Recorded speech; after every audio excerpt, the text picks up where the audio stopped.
Hey everyone, before we get started today, I want to thank you for listening to Open Container and ask that you please subscribe to the show by clicking follow on the podcast app you're using right now. Following the podcast is the best way to ensure that we will continue to crack open the container every single week. Thank you, and let's start the show.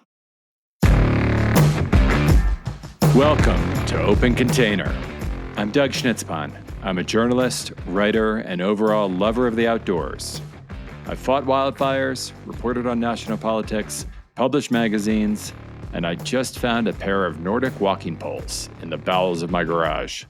On this podcast, we're going to have an open conversation about culture, conservation, policy, business, issues that matter the most to the outdoor community. Let's get some. Today, we're talking about the outdoor recreation industry. The business that has grown alongside the phenomena of people going into the outdoors, not to carve out a living or simply survive, but to recreate, to contemplate, and, almost ironically, to reconnect with the way people used to experience the natural world. Now, spending time outdoors often requires specialized gear: clothing, ice axes, hiking poles, mountain bikes, camp stoves, hunting rifles, fly rods, even headphones, frisbees, and hammocks. For some, this shift in how we interact with nature reflects a broader transformation. The way we view the outdoors has changed as we humans have gained greater control over our environment. Recreation is now a function of a better quality of life, better working conditions, and prosperity. There's something I've always noticed. The more democratic a nation is, the better its environmental laws, and the more respect it tends to have for its natural spaces. Dictatorships and countries that view the state as the sole purpose of existence disregard the environment. This was true in the Eastern Bloc, in Soviet Russia, and remains true in modern-day China. Looking at our own country, the fascination with the outdoors began early, particularly in New England, with the transcendentalists, thinkers like Thoreau and Emerson. People reimagining what it means to be human and what our place is on this earth. Of course, this is a narrow lens. Many cultures and societies, long before European settlers arrived, had complex worldviews that valued the outdoors and nature not as a resource to conquer, but as an integral part of life. Emerson once said, "The world is emblematic. Parts of speech are metaphors, because the whole of nature is a metaphor for the human mind." But the ideals of the transcendentalists didn't align with a country surging towards manifest destiny, seeing vast landscapes as a resource for prosperity and committing genocide and subjugation in the process. After the continent was fully occupied, we began to manage it. It was at this point that people like Teddy Roosevelt and Gifford Pinchot began to think about how we could preserve and utilize public lands. They saw the resources as finite and understood they needed to be managed, not just for extraction, but for enjoyment. There was a small but growing appreciation for wild and wondrous places simply existing. Roosevelt famously said upon seeing the Grand Canyon, "Leave it as it is. You cannot improve it."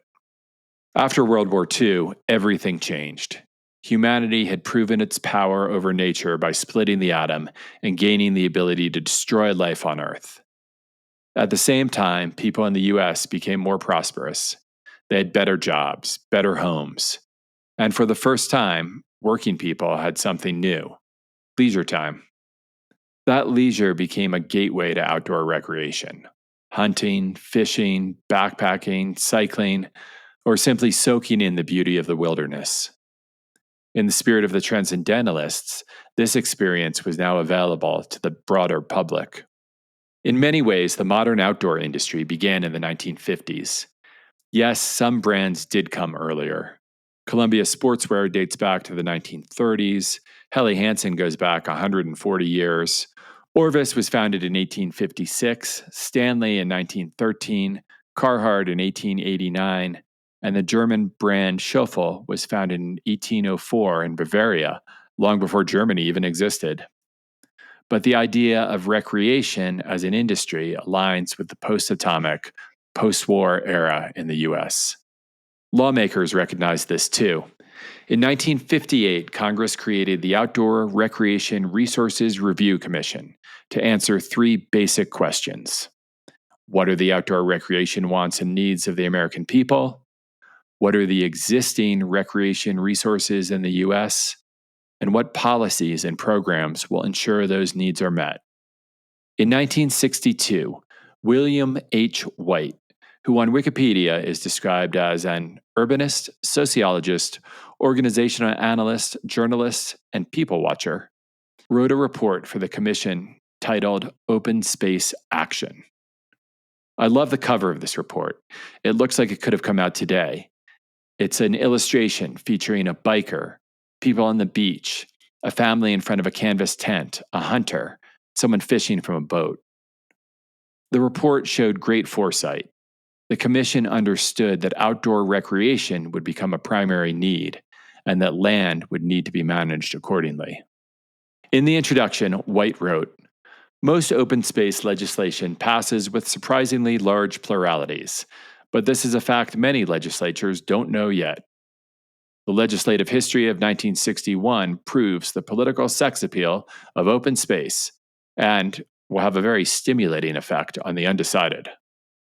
Despite that ribald metaphor, White and the commission were right. Today, according to the Bureau of Economic Analysis, the economic output of outdoor recreation is $1.2 trillion, surpassing farming, mining, and utilities. It makes up 2.3% of the US GDP and accounts for 3.1% of US employment. The takeaway?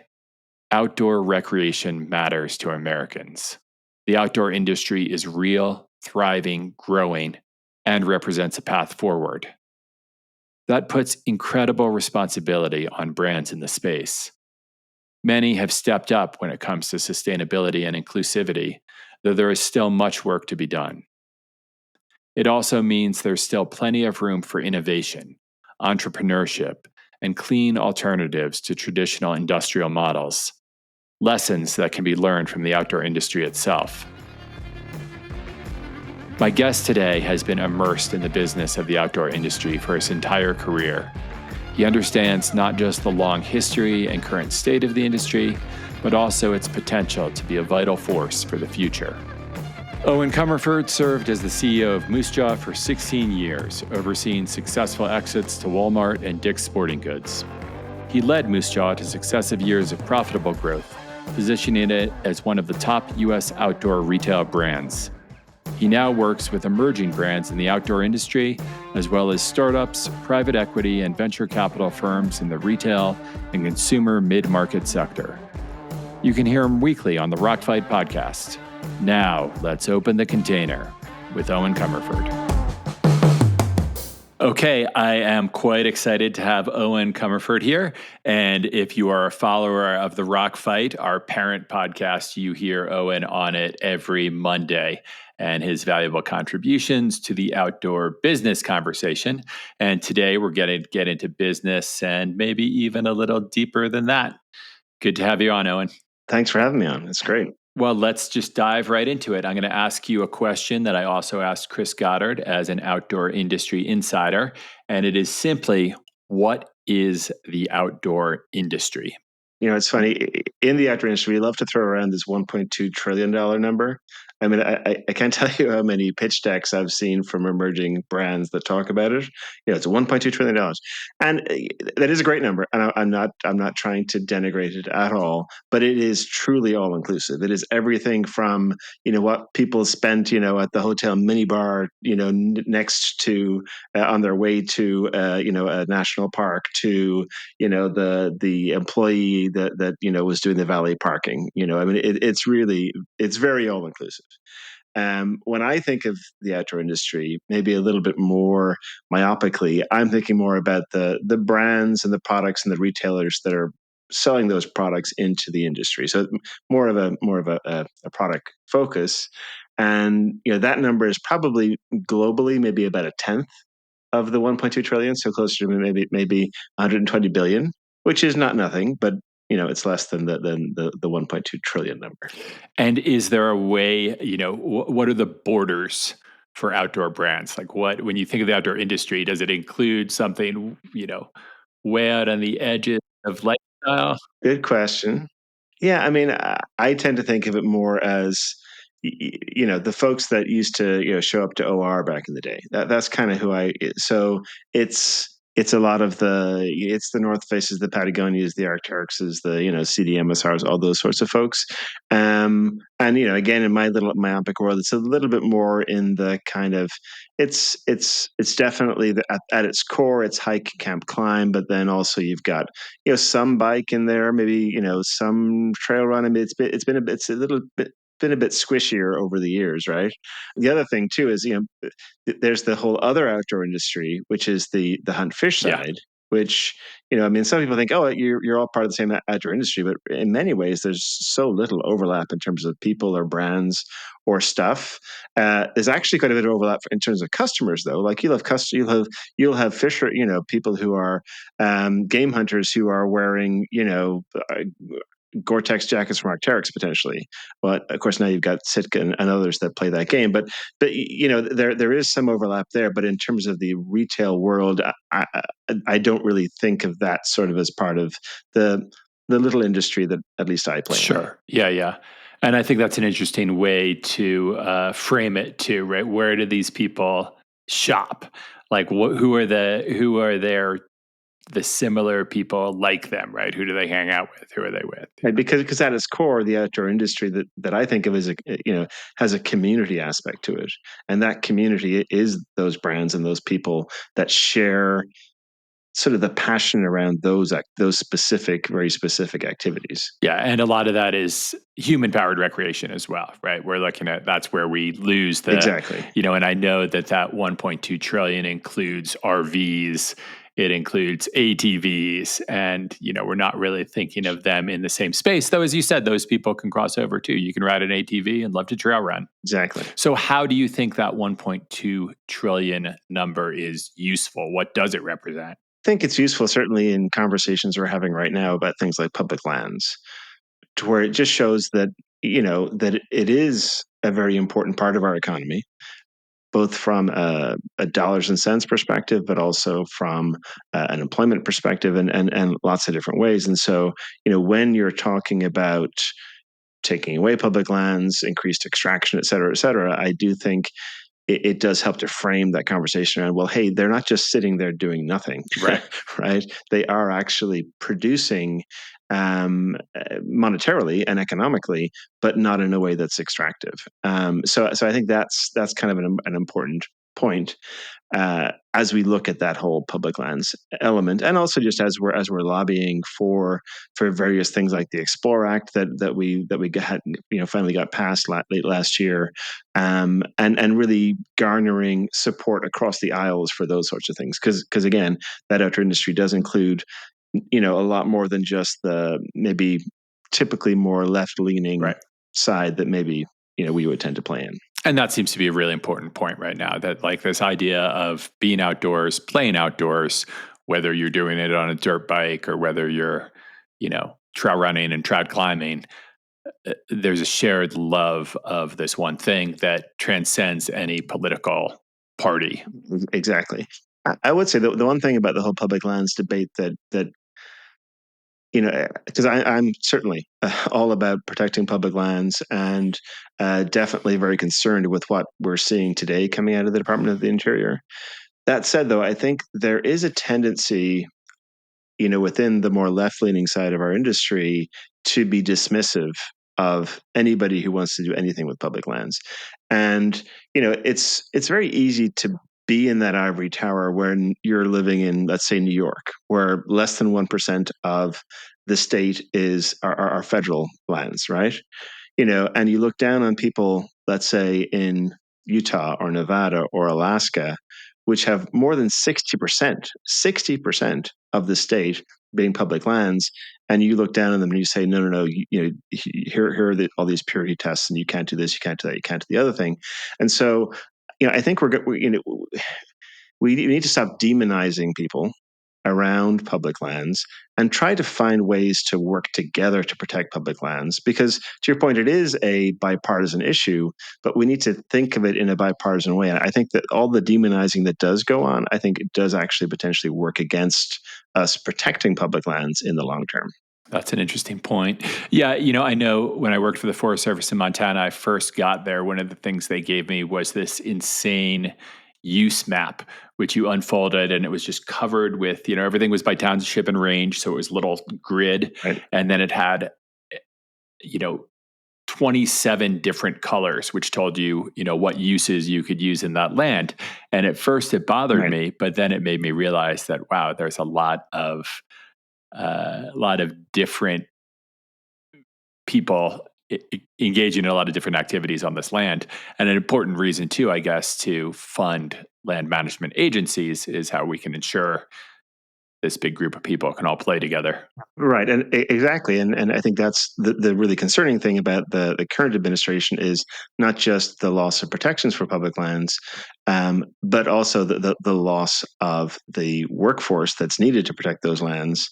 Right at the same time, right? So it's like it'd be one thing if you're saying, "Hey, listen, yes, we're going to do some things that maybe are going to open up this area or that area, but we're also going to make sure that we really enforce things and make sure that really that what we say is going to happen happens." It feels like right now it's neither of those things, right? It's like all access will be opened, and we're not going to have anyone to even check to see what's happening. Is what we expect to happen, And that will bother everyone, probably, I guess, even except for maybe the worst dirt heads maybe won't care, but even they, I think, will see what kind of damage can happen. Because I know I've been out with ATVers and dirt bikers. I like riding a dirt bike, and sure. and some of those, the vast majority of dirt bikers say are pretty ethical. They're not happy when, another dirt biker goes and trashes up a meadow or something like that. Because also those dirt bikers, they might be hunters. And they understand the implications that has for their wild places as well. Yeah. Well, I like what you said that, those on the more liberal side are going to have to listen a bit to people they might disagree with, and vice versa. I mean, you mentioned the Explore Act, right? Only a year ago, maybe that was passed, and that was a bipartisan effort, wasn't it?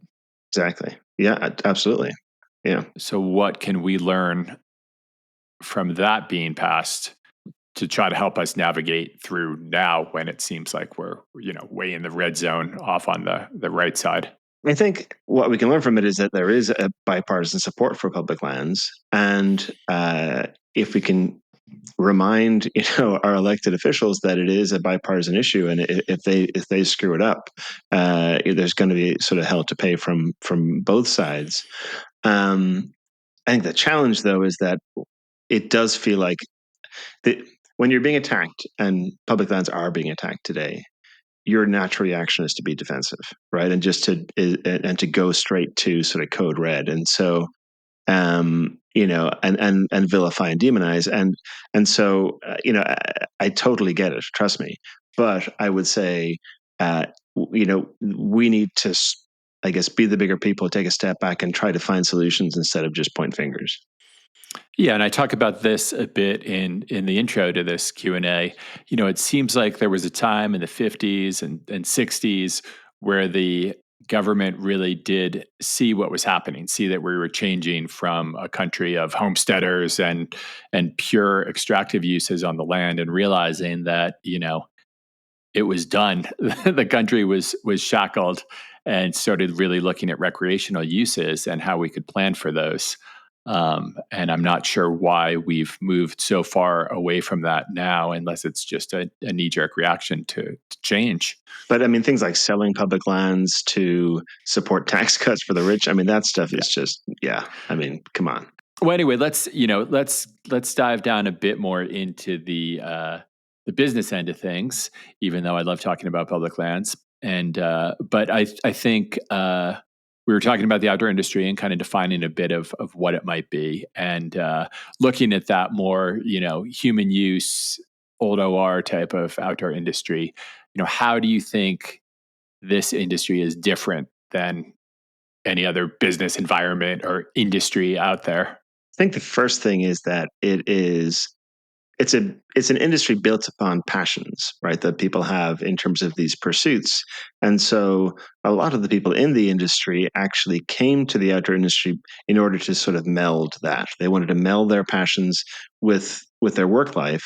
uh, I mean, I think a lot of people actually that start out in outdoor retail start out because of the gear discounts, right? I mean, it's like it's a way for them to afford their passions, right? It's like, hey, I can't afford a $700 pair of skis, but if I can get an EP here or a demo piece there or whatever else, and I can get outdoors.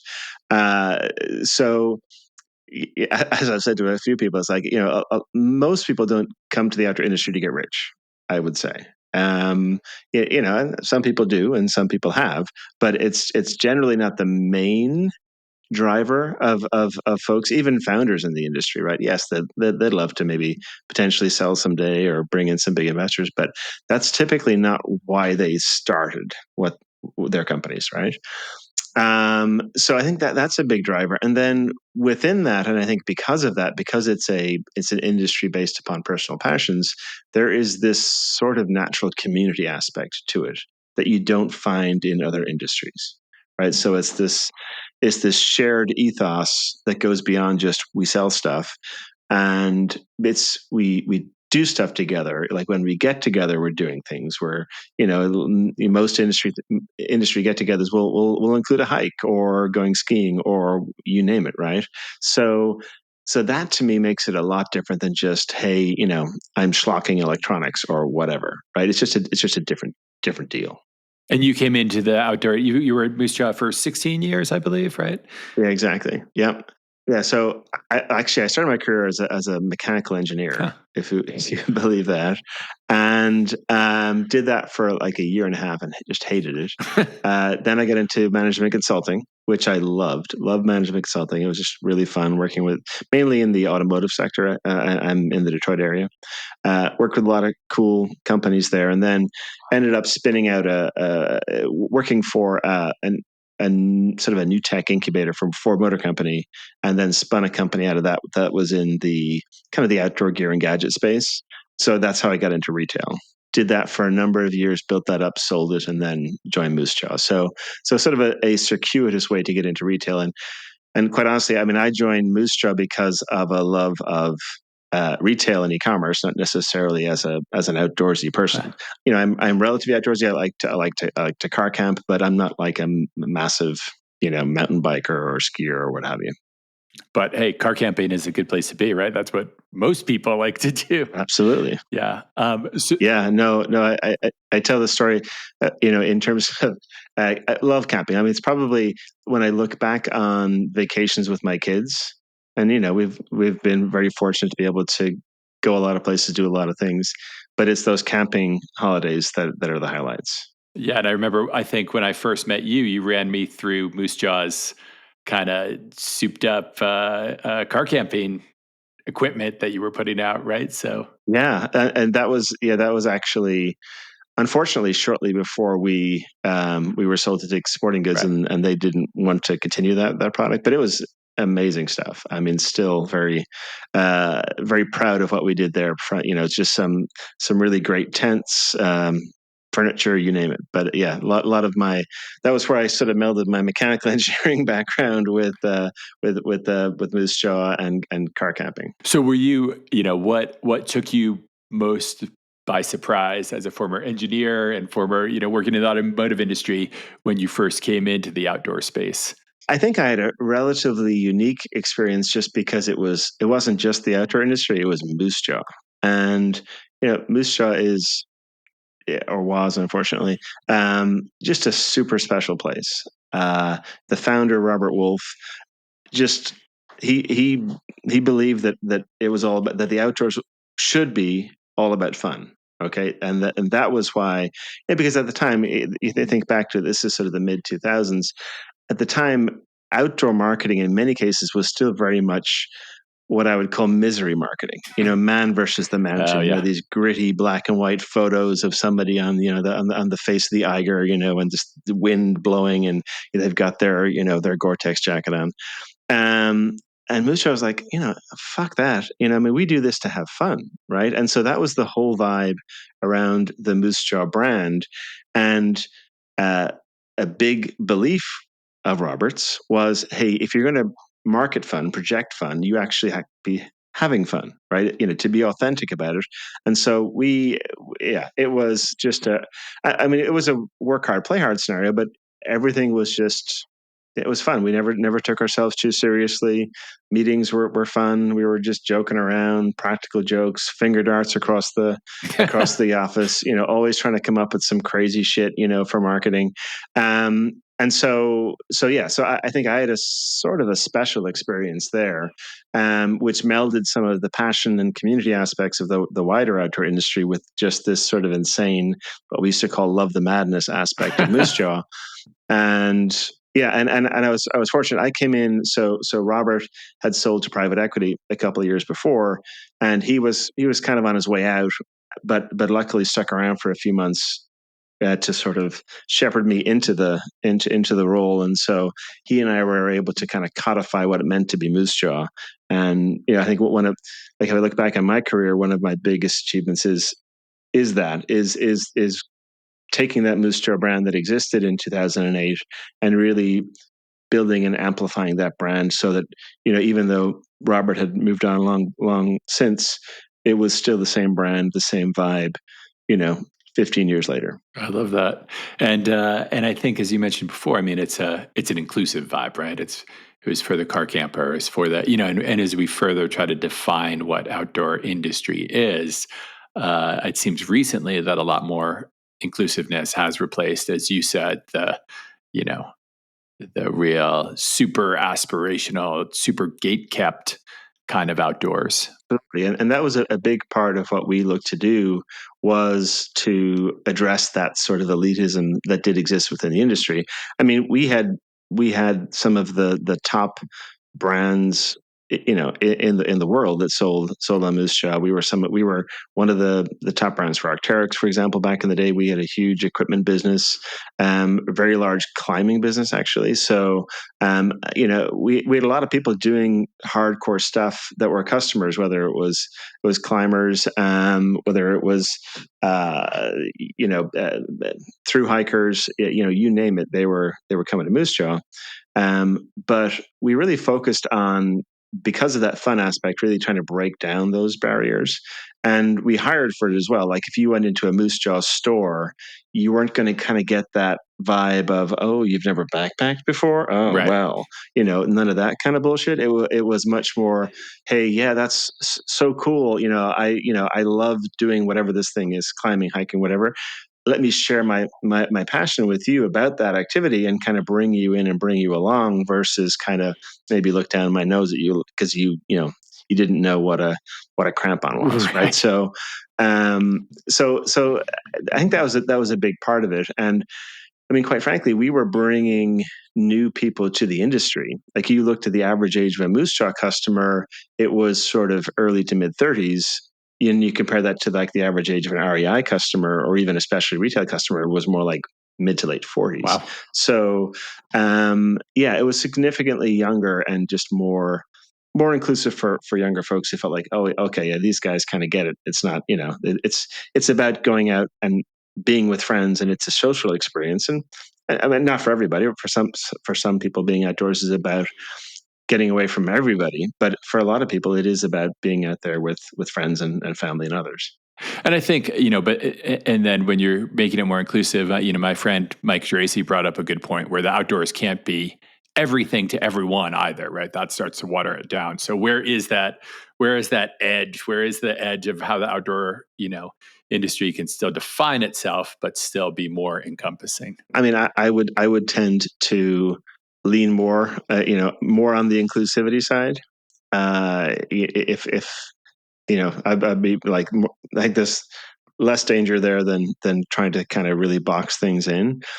I think where we run into problems is where we uh, really look to not really develop or talk about the activities that we were, that the industry was built upon, right?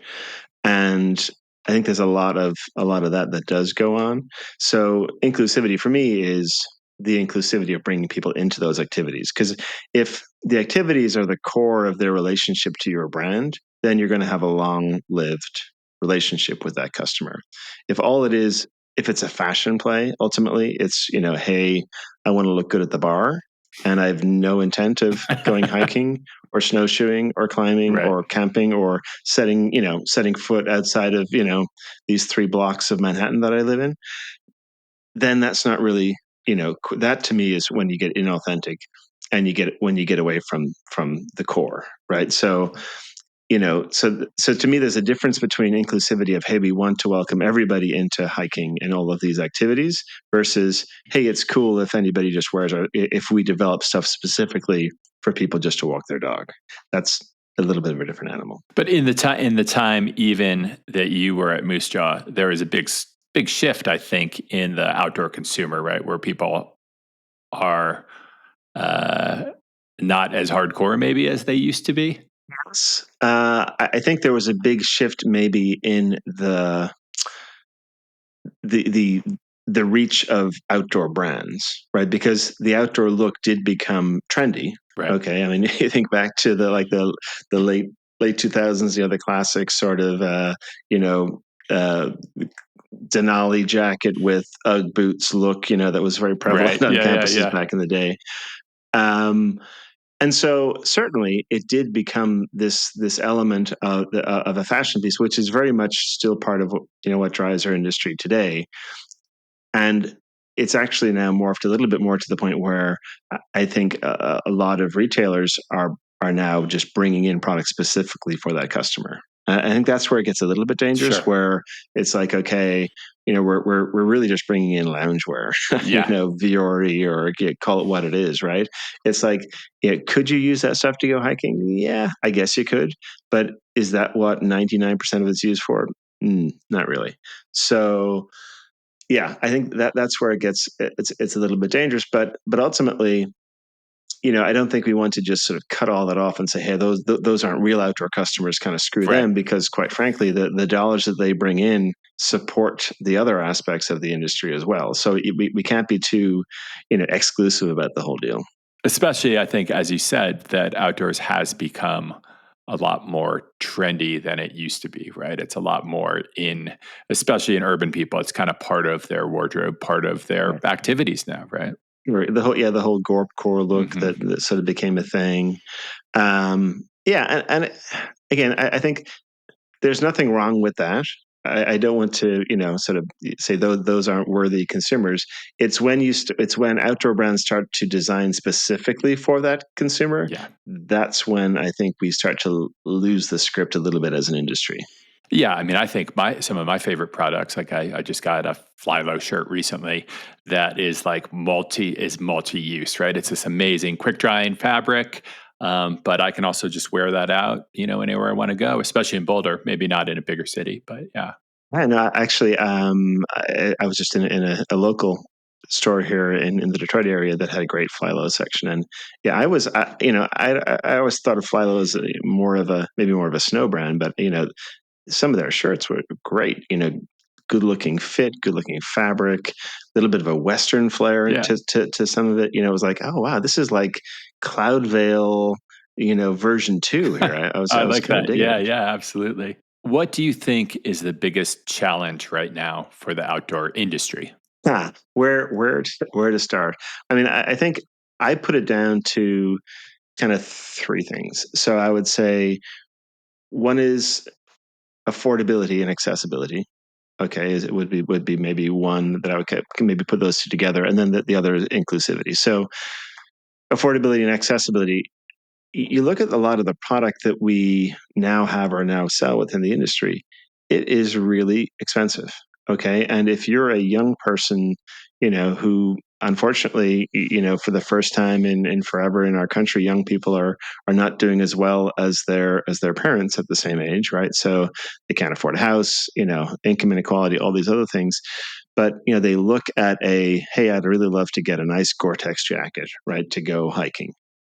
Well, it's like 300, 500, $600 for that jacket. That is a huge amount of money. I mean, that is sort of a quasi luxury wear in a lot of ways.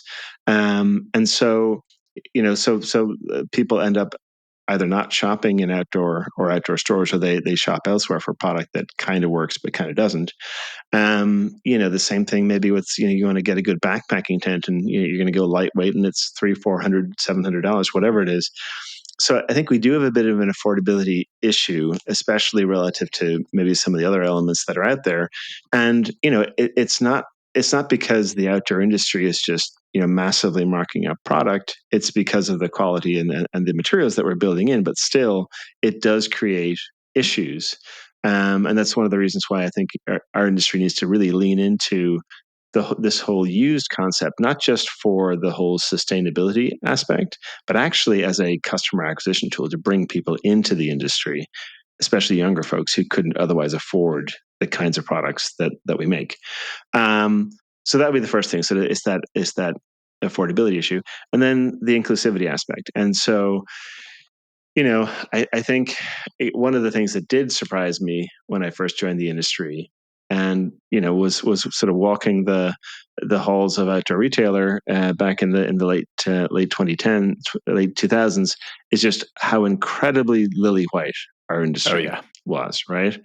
I mean, and actually very male back then too, but especially just like you didn't see any non-white faces. um and then I remembered, I went there was the group called the I guess the futurist outdoor futurist group. And so I gave a talk to them. This was in like 2017, 2018, I think. Um and so these were the future leaders of the outdoor industry, and it was at the BOA headquarters. And I remember looking up, they had this really kind of cool area where you could present, and looking at the audience of the future outdoor industry leaders, and it was still just amazingly white. Right now, there was a lot more gender diversity, which was great. So we were making progress on maybe one axis, but in terms of any kind of racial diversity, it was like not really there. Which was actually one of the reasons why we started the Moosejaw Outdoor Accelerator, was to try to bring more people of different backgrounds into the industry. But and it's the reason why I work with Teresa Baker to help found the Outdoor Inclusivity Alliance, or the OIA. It's because we still have problems here. I mean,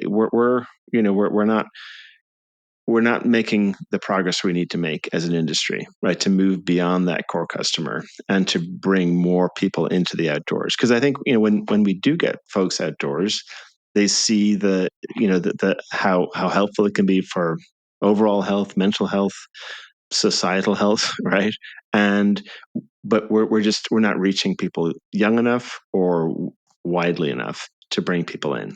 Yeah, and I always felt it would be great if there were a purely, black owned, black focused outdoor brand. I always felt like if they were an outdoor retailer, they would have, killed it. And they also would have changed a lot of societal perceptions as well, or Latino or Native, Um, I always thought that would be great. And it is good to see the industry changing in that way, because otherwise it's doomed to failure. And it just I think, and you look at the participation numbers that are within the industry today, and one of the benefits of the dark cloud that was COVID was that more and more people got outdoors, right? And if you look at the numbers that are out there from OIA, it would say that those participation levels, so the percent of people that are participating in outdoor activities, remains at record highs. But the problem is, the underlying issue is that that core user is going out there less and less.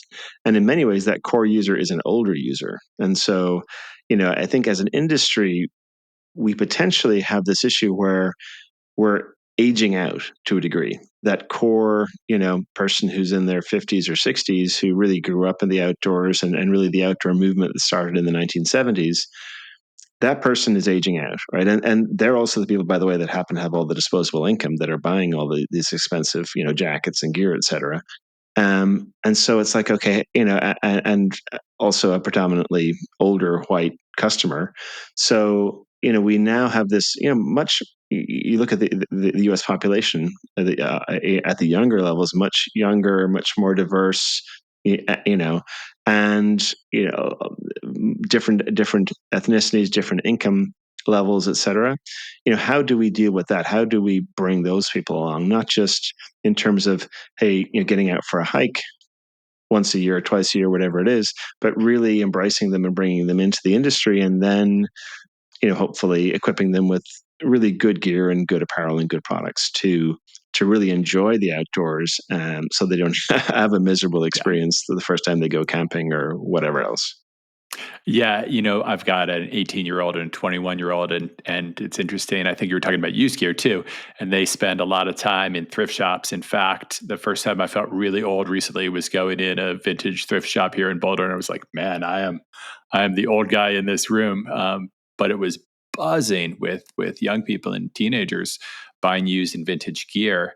And what's interesting, I think, is that the brands still have weight. Like a vintage Arc'teryx jacket has just as much weight as a new Arc'teryx jacket, maybe even more, right? People want that old version of these classics. How much of that used market do you see being a viable business strategy for retailers or for brands even? I think it's especially viable for independent specialty. And I think more and more independent specialty retailers are discovering this. I think it's, according to GOA, it was upwards of 25, 26% of um, of their members actually have some form of used gear. But the consignment model, it's a great way to just bring new people into the store who maybe couldn't afford that higher price gear, but they're going to come in, they're going to buy a product, and maybe they discover, like I was talking to Todd Frank, who's Yes. the who owns Trailhead out of Missoula, and he was telling a story of a guy who would, like a regular, right, who would come in and was always kind of bitching at him about the price of icebreaker merino. He's like, this what? How can you charge that much for this stuff? This is insane. And so then he ends up buying some from the consignment thing, loves it, like falls in love with it. He's like, oh my God, I just want to be head to toe in merino for the rest of my life. And so now that's all he does. But he's buying full price. He's buying, full priced, icebreaker merino. But that is a way to bring somebody in, right? Where they can go, oh, so that's why this stuff is more expensive, because it actually not only does it look good, but it lasts. Like my we did the top five apparel uh, podcast recently On the rock fight. for Rock Fight, on the Rock Fight, yeah. And we were talking about some of my personal favorite brands. So my personal favorite outerwear brand is Arc'teryx. Okay, because I'm cool, obviously, but also because they, well, I love the fit, I love the sleek styling, but just the quality. I Having been in the industry forever, I mean, I can't even tell you how many jackets I've been, given over the years. But my go-to jacket all winter here in the depths of Michigan's misery, it's an Arc'teryx Mackay jacket, right? From, I don't know, 2012, and I'm still wearing it today, right? I mean, so and that thing still looks amazing, right? And so that's what you're getting, right? But you got to get people in to understand, oh, that's why that jacket costs so much, because it's still amazing 12, 13 years later. Yeah, thinking about new stuff. My daughter works at the Arc'teryx store here in Boulder, but she also is Okay. interested in this idea of goth corp, combining goth fashion and outdoor fashion. If you want to think about something new, She's in the right store, because I can definitely see, there's a goth aspect to all those, black and navy Arc'teryx jackets that they've pumped out over the years. she pulls it off extremely well. That's true. Beyond Arc'teryx, what are some other brands that you really admire in the outdoor space, both for how they're manufacturing, how they're running their business, their ethics? Who's up there for you? Yeah, I mean, I think what I admire in businesses is authenticity, innovation, a commitment to sustainability, those sorts of things, where it's they're real stalwarts. They're not just chasing the dollar. And I think not coincidentally, most of those companies are still founder led, right? And so I think of like a Nemo, right? Oh yeah. Still run by Cam, and there's a company, where, I mean, you look at a Nemo tent, you look at a wagon top, it's like nobody else is doing that, right? Like it isn't like every other sort of tent that's out there. You're like, oh, okay, so clearly this is just a clean sheet of paper. Like, hey, I want to build a tent that has these kind of things. Let's just go out and build it, right? And the same with so much of their stuff, whether it's their sleeping bags, etc. I mean, everything comes from just a place of, hey, what if we did this? And that's so interesting to me. And in a lot of ways, I talk about this with our buyers at Moosejaw. When you're building out an assortment, you want to have differentiation, right? We don't have all the same stuff. And so what you really are looking for, especially in product, is, let's say if it's a jacket, if I cover up the brand, can I still tell you who made that jacket? Same thing with a tent, right? Like if I don't know the logo and I look at that tent, can I tell if it's an MSR tent versus an emo versus a whatever, right? And so those to me are the brands that make a difference. The Big Agnes of the world, the CDMSR, another family run company here. However many, like 60 years ago. I mean, it's still the same family that runs that company, and very much also focused on innovation and doing things the right way, and not just chasing the dollar. That's great. And I think it's really interesting the perspective you can bring to this as someone who ran a, mid-size, I guess you'd call it, retail operation where you were seeing all the different brands. You were seeing how consumers reacted. You were figuring out kind of what mix worked best, right, of big established brands and new up and comers.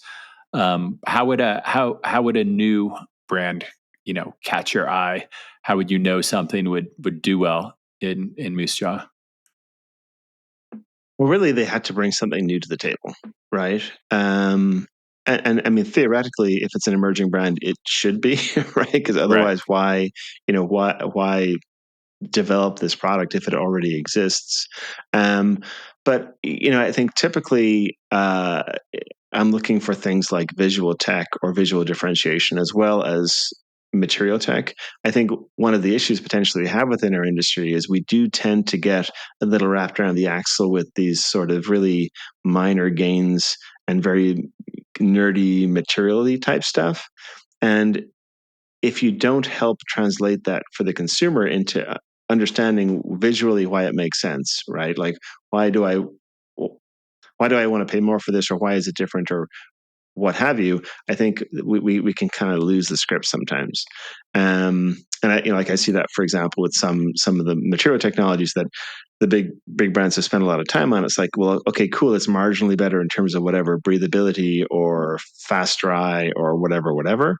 But if you can't really translate for that for the consumer, it's a tough sell. Versus coming out with articulated knees or gusseted crotch, let's say on a pair of pants. It's like a consumer can look at that and go, oh, okay, I get that. That's different. That's just not like some stovepipe pair of pants. That I can see why that'll work better for me, right?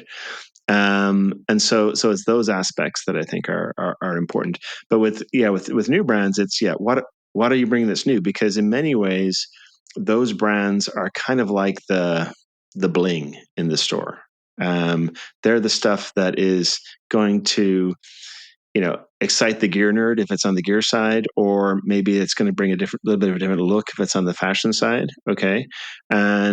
And so when people are coming into the store, they're not just seeing the same old puffy jackets or the same old shells or the same old, convertible hiking pants. They're like, oh, well, that's different. Let me see that. Now they may not buy that potentially. Maybe it's not for them, or it's the price point isn't right or whatever. But it's the jewelry, right? It's the interest that's going to bring people in to say, okay, this is a store that's really got their finger on the pulse of what's new and exciting, and I'm just going to keep coming back every couple of months just to see what's going on. I love that.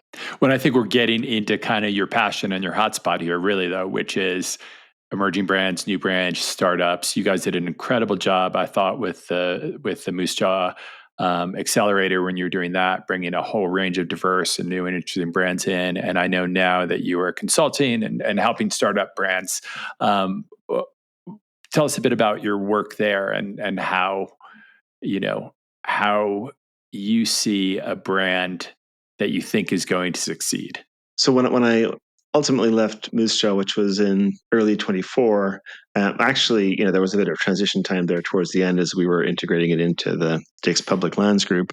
So I had, I don't know, 3 or 4 months to figure out what I wanted to do next.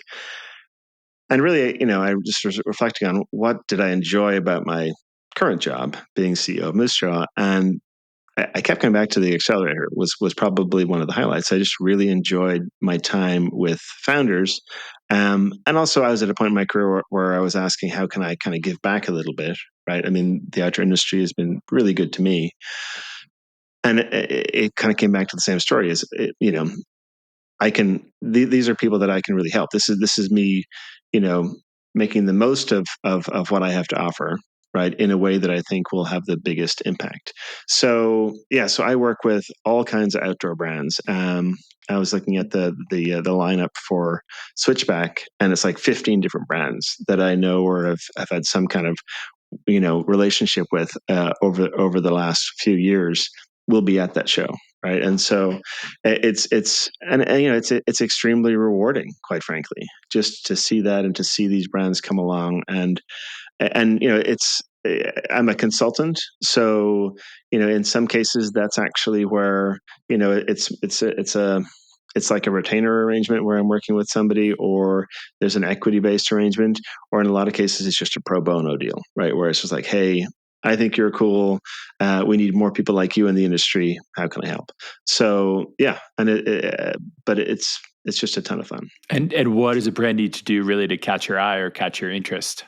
Something different, quite frankly. Something that is going to be additive to the industry.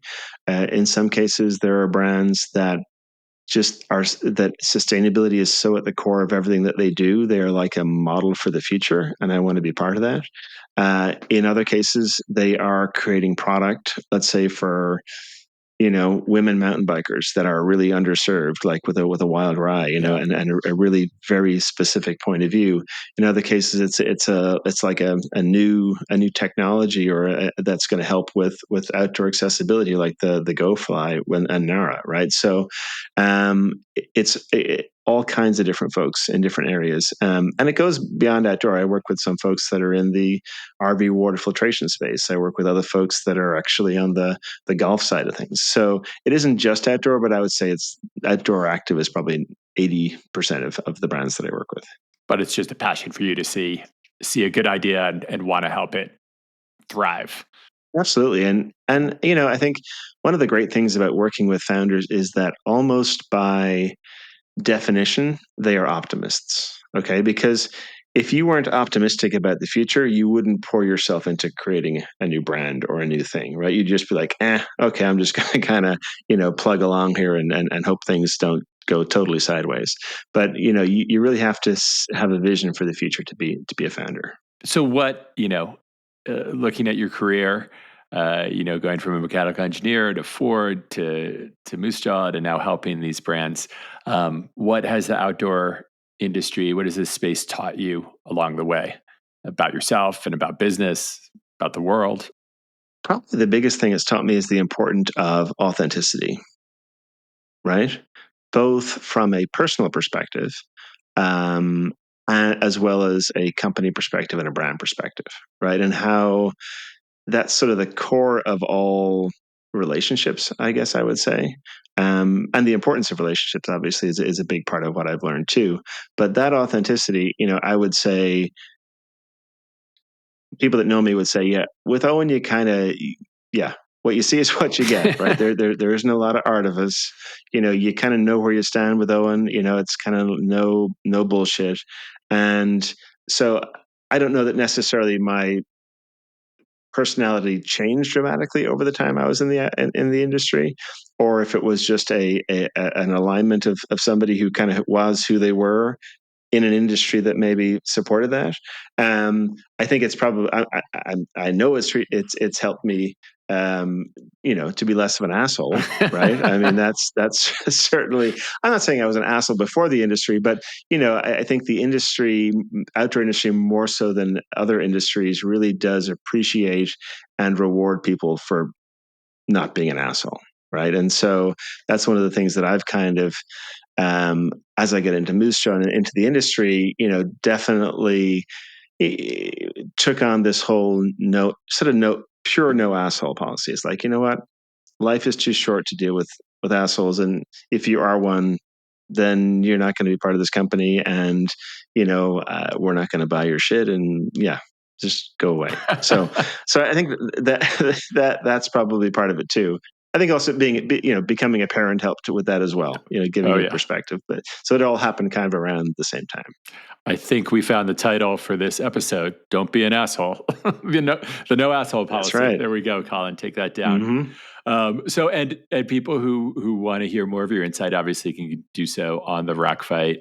You're on every Monday, which is great. We're cross-pollinating a little bit here, which is always good for TV shows and podcasts. And then for people who would want to work with you, are you taking people on? How would someone contact you if they're like, hey, I've got a great idea and I want Eoin to help me? Probably the best way is just through LinkedIn. I'm very active on LinkedIn. EOIN is how we spell Eoin in Ireland, where I grew up. I was 18 when I moved over here. But yeah, so Eoin Comerford on LinkedIn. Look me up. Reach out to connect. I'm always happy to connect with folks in the industry, and let me know what you have going on.